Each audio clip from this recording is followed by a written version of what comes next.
మీ జీవితంలో నేను ప్రముఖ పాత్రని పోషిస్తాను. నేను లేకుండా మీరు ఉండలేరు. నేనేం చేస్తానో తెలుసా? కార్బన్ డయాక్సైడ్, కార్బన్ మొనాక్సైడ్ మొదలగు పర్యావరణానికి హాని చేసే వాయువులను విడుదల చేస్తాను.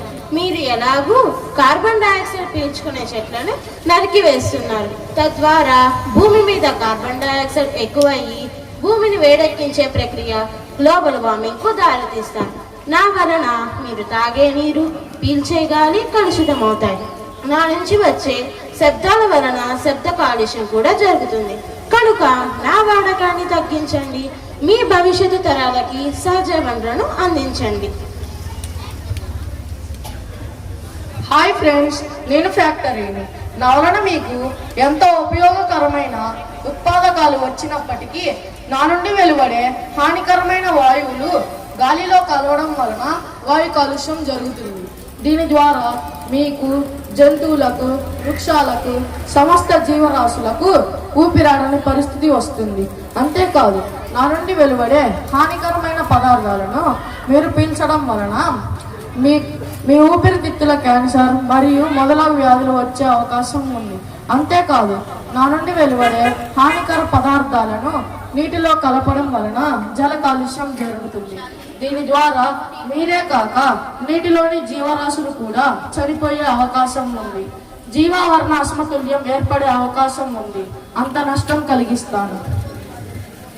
హాయ్ ఫ్రెండ్స్, నేను ముఖ్యంగా మీ రైతు సోదరులకు ఉపయోగించే రసాయనిక ఎరువుని, రసాయనిక క్రిమి సంహారాన్ని. పూర్వం నా యొక్క ఉపయోగం ఎక్కువగా ఉండేది కాదు. కానీ ఈరోజు నేను లేకపోతే ఏ పంట సరిగ్గా పండదు, ఎక్కువ లాభం వచ్చేది కాదు. నేను మీకు చాలా నష్టాన్ని కలిగిస్తాను. ఎటువంటి నష్టాన్ని కలిగిస్తానంటే, పంటలకు రసాయనిక క్రిమి సంహారాలను వాడటం వలన నేను నీటిలో కరిగి భూగర్భ జలాలకు ప్రవేశించి నీటి కాలుష్యాన్ని చేస్తాను. ఆ నీరు మీరు త్రాగటం వలన మీకు ఎన్నో వ్యాధులు వచ్చే అవకాశం ఉంది.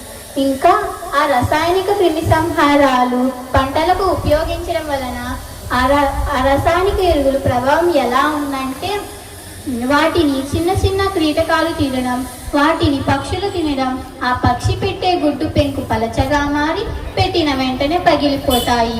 తద్వారా ఆ పక్షుల యొక్క జాతులు అంతరించిపోతాయి. భూమికి ఎంతో ముఖ్యమైన సూక్ష్మజీవులు అంతరించిపోతాయి. పంటలు సరిగ్గా పండవు. నష్టపోయేది మీరే అని గుర్తుంచుకోండి. హాయ్ ఫ్రెండ్స్, నేను డిఫారెస్టేషన్ అంటే వృక్షాలను నరికివేయడం. మీ సలాభం కోసం ఇష్టం వచ్చినట్లు పచ్చని చెట్లను నరికివేస్తున్నారు. భూమి మీద 70% నీరు, 30% నేల ఉంది. 30% నేలలో 33% అడవులు. రోజు రోజుకి వాటి శాతం తగ్గిపోతుంది. మొక్కల వలన మనకి ఎన్నో ఉపయోగాలు ఉన్నాయి. మొక్కలు ఆహారాన్ని తీసుకునే పద్ధతిలో కార్బన్ డయాక్సైడ్ని వినియోగించుకొని ఆక్సిజన్ను విడుదల చేస్తాయి. మొక్కలను నరికివేయడం వలన వాటి సహజ ఉత్పత్తులు మనకు అందవు. మొక్కలను నరికివేయడం వలన కార్బన్ డయాక్సైడ్ ఎక్కువయ్యి భూమికి వేడినిచ్చి గ్లోబల్ వార్మింగ్కు దారితీస్తుంది. మొక్కల వలన మనకి ఎన్నో ఉపయోగాలు ఉన్నాయి. అవి ధాన్యం, కూరగాయలు, ఆకుకూరలు, పండ్లు, ఔషధాలు, కలప మొదలైనవి. మొక్కలను నరికివేయడం వలన వాటి సహజ ఉత్పత్తులు మనకు అందవు. మనము చాలా నష్టపోతాం, తెలుసుకోండి. హాయ్ ఫ్రెండ్స్, నేను ప్లాస్టిక్ని. ఈ రోజుల్లో నేను ఎంతో ముఖ్యమైన పాత్ర పోషిస్తాను. ఇక విషయం చెప్పాలంటే, నేను లేకపోతే మీరు ఉండలేరు. మీరు నిద్ర లేచిన దగ్గర నుండి పడుకునేంత వరకు కూడా మీరు చేసే ప్రతి పనుల్లో నేను కూడా ఉంటాను. నా వలన మీకు ఎన్ని ఉపయోగాలు ఉన్నాయో అన్ని నష్టాలు కూడా వస్తాయి. మీరు నన్ను వాడి పారేశాక ఎన్ని లక్షల సంవత్సరాలు అయినా నేను భూమిలో కలవను. ఇలా భూమి కాలుష్యమై మీ మనుగడే కష్టమవుతుంది. నన్ను ఉపయోగించడం ద్వారా, ముఖ్యంగా నాలో నీటిని, ఆహార పదార్థాలను ఉంచడం ద్వారా క్యాన్సర్లు వచ్చే అవకాశం కూడా ఉంటుంది. నన్ను నీటిలో కలపడం ద్వారా నీరు కాలుష్యమై నీటిలో జీవించే జీవరాశుల మనుగడ కష్టమవుతుంది. హాయ్ ఫ్రెండ్స్, నేను సిఎఫ్సిని అంటే క్లోరోఫ్లోరో కార్బన్. నేను మీరు వాడే ఏసీలు, ఫ్రిడ్జ్ల ద్వారా గాలిలో కలిసి మనుషులను సూర్యుడి నుంచి వచ్చే అతి భయంకరమైన అతినీల లోహిత కిరణాలు భూమికి చేరకుండా మధ్యలో ఉండే ఓజోన్ పొరకు రంధ్రాలు ఏర్పడిస్తాడు. దాని మధ్య రంధ్రాలు ఏర్పడిన ప్రాంతంలో ఉండే వారికి చర్మ క్యాన్సర్లు, దద్దులు వంటి వ్యాధులు, అదేవిధంగా జంతువులకు ఎంతో హాని కలిగిస్తాడు. పంటలు కూడా సరిగ్గా పండవు.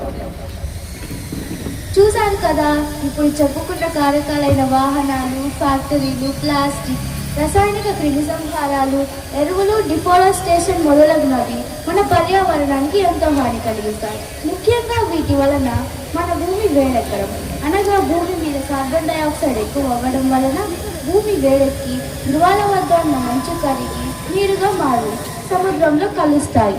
దీని వలన ప్రతి సంవత్సరం కూడా సముద్రం 1 కిలోమీటర్ ముందుకు రావడం జరుగుతుంది. తద్వారా భూమి మీద నేల శాతం తగ్గి నీటి శాతం పెరిగి మన మనుగడే కష్టంగా ఉండే అవకాశం ఉంది. అనేక రకాల వ్యాధులు వచ్చే అవకాశం ఉంది. మరి ఇది జరగకుండా ఉండాలంటే మనం ఏమి జాగ్రత్తలు తీసుకోవాలి? సాధ్యమైనంత వరకు మొక్కలను పెంచాలి. ఎక్కువ మొక్కలను పెంచడం ద్వారా కార్బన్ డైఆక్సైడ్ ఉత్పత్తిని తగ్గించి ఆక్సిజన్ను పెంచవచ్చు. ఎక్కువ నీటిని వృధా చేయకూడదు. శుభకార్యాలలో బహుమతిగా మొక్కలను ఇవ్వడం ద్వారా మొక్కలను పెంచడం సులువవుతుంది. ఎలాగో మనం ముందు చెప్పిన కారకాలన్నింటికీ అలవాటు పడ్డాము కనుక ఒక్కసారిగా వినియోగించకుండా ఉండలేము. చిన్నగా వాటి వినియోగాన్ని తగ్గించాలి. అవసరమైనప్పుడు మాత్రమే వాహనాలను ఉపయోగించాలి. వాకింగ్, సైక్లింగ్ వంటివి చేయడం వలన ఆరోగ్యం కూడా మెరుగవుతుంది. మన సహజ వనరులైన సౌరశక్తిని ఉపయోగించాలి. సౌరశక్తి ద్వారా వచ్చే విద్యుత్తును ఉపయోగించాలి.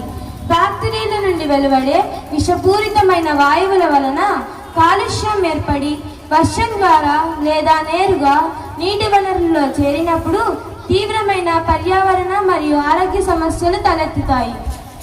దీని వలన నీటిలోని జీవరాశులు కూడా మరణిస్తాయి.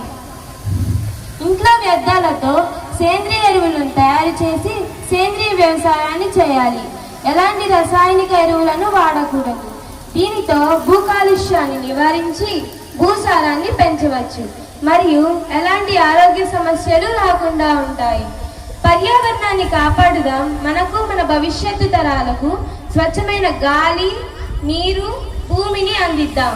చేయి చేయి కలుపుదాం, చేయి చేయి కలుపుదాం, పర్యావరణాన్ని కాపాడుదాం. పర్యావరణాన్ని కాపాడుదాం. చేయి చేయి కలుపుదాం, చేయి చేయి కలుపుదాం.